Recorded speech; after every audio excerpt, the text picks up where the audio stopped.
আপনি কি জানেন ভারতের এমন একটি জায়গা রয়েছে যেখানে সূর্য ডুবে যাওয়ার পর থাকা আইনত নিষিদ্ধ? এমন একটি দুর্গ যেখানে রাত নামলেই অদ্ভুত শব্দ শোনা যায়, যেখানে মানুষ চিৎকার, পায়ের আওয়াজ আর রহস্যময় ছায়া পর্যন্ত অনুভব করেছে। রাজস্থানের আলওয়ারে অবস্থিত ভাঙ্গার ফোর্টকে ভারতের সবচেয়ে ভৌতিক দুর্গ বলা হয়। কিন্তু প্রশ্ন হল, এই দুর্গের পিছনে এমন কোন রহস্য লুকিয়ে আছে যা আজও মানুষকে ভয় দেখায়? কথিত আছে, কয়েকশো বছর আগে এখানে সিন্ধু শেউড়া নামে এক শক্তিশালী তান্ত্রিক বাস করত।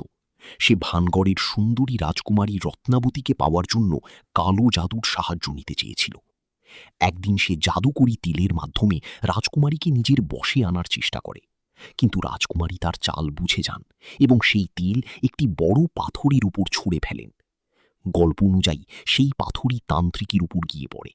মরার আগে সে পুরো ভানগড়কে অভিশাপ দেয় যে এই শহর খুব শিগগিরই ধ্বংস হয়ে যাবে। আর আশ্চর্যের বিষয় হল, কিছুদিনের মধ্যেই সেখানে ভয়ঙ্কর যুদ্ধ শুরু হয়। পুরো শহর ধ্বংস হয়ে যায় এবং হাজার হাজার মানুষ মারা যায়। আজও অনেক মানুষ দাবি করেন রাতের সময় এই দুর্গের ভিতর অদ্ভুত শব্দ শোনা যায়, কখনো কারো হাঁটার আওয়াজ, আবার কখনো কোনো মহিলার চিৎকার। এই কারণেই ভারতীয় প্রত্নতাত্ত্বিক বিভাগ সূর্য ডোবার পর এখানে থাকা নিষিদ্ধ করেছে। তাহলে কি ভাঙ্গার ফোর্ট সত্যি অভিশপ্ত, নাকি এটা শুধুই একটি ভয়ের গল্প?